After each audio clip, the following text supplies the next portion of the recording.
Hej Lindberg, jeg vil i denne video starte ud med at bevise formlen for a i en lineær funktion.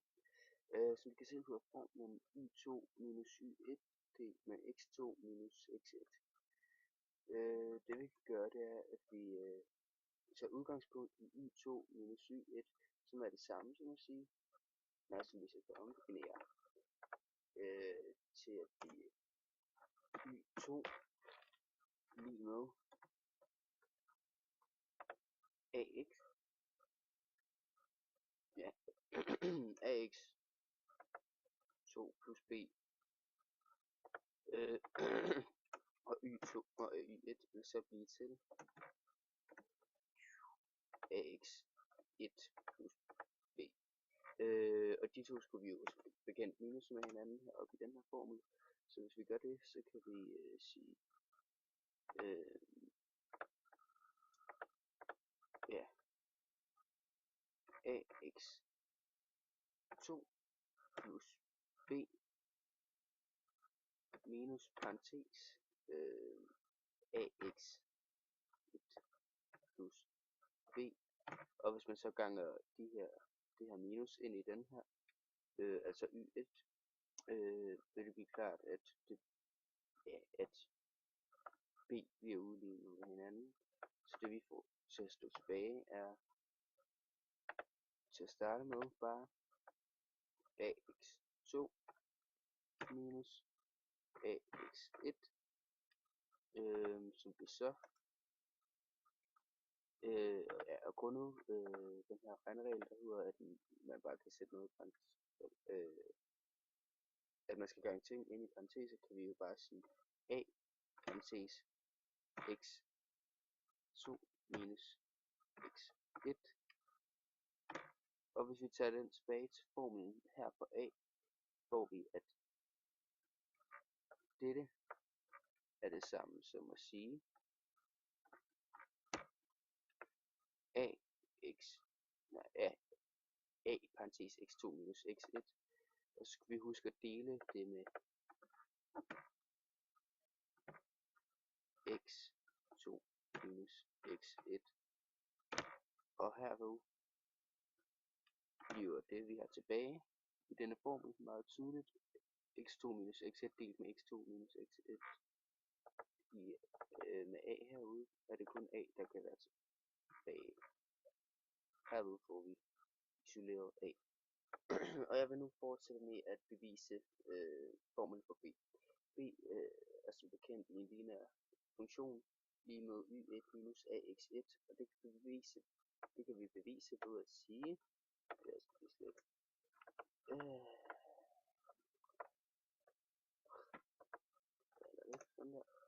det kan vi bevise ved at sige, vi har allerede snydt lidt og defineret y1 til at være ax1 plus b, så hvis vi siger ax1 plus b minus ax1, er det rimelig tydeligt, at det kun er b, der er tilbage. Bum.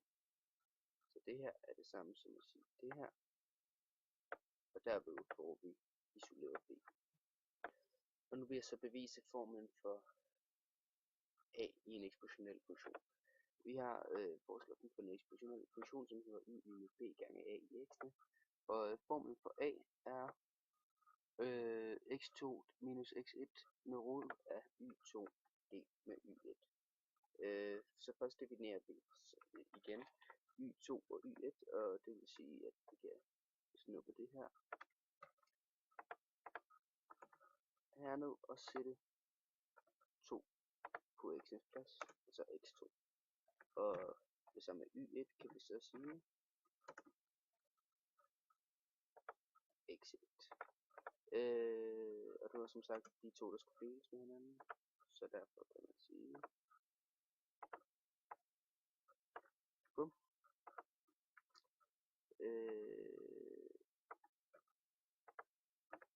Del med, og vi skal lige sætte i parentes, så vi får det hele nu.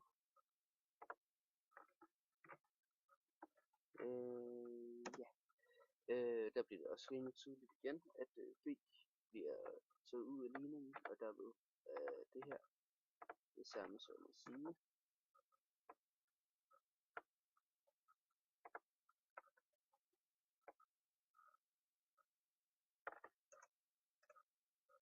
AX2 delt mod AX1. Og der er en smart lille regel i matematikkens verden, der lyder på,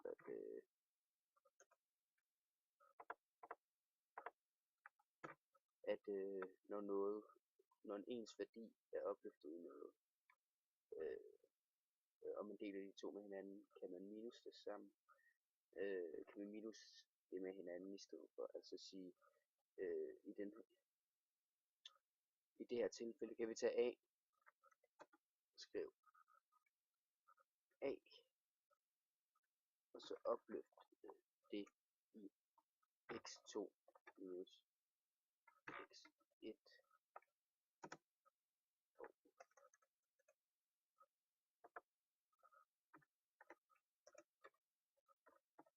Og stadig er det samme. Og som sagt, der så formlen for A sådan her ud. Og lad os lige prøve at sætte det ind med de definitioner, vi nu har lavet. Og se om det ikke giver mening, at det er lige med A. Så Y2 og Y1 er det, vi har kortet ned til det her. Så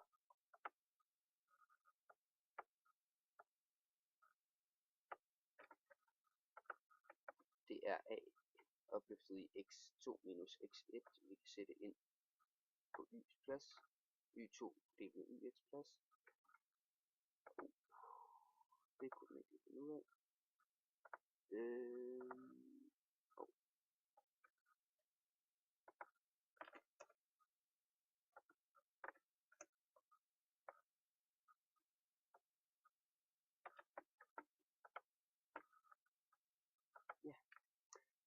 Og som det fremgår meget tydeligt, er det så A, vi er tilbage. Herefter kan vi så bevise B ved at sige, formlen for B er som sagt B lige med Y1 delt med AX1, og da vi allerede har defineret Y1 til at være B gange A i x1, kan vi nu sætte det her ind på Y1'ens plads.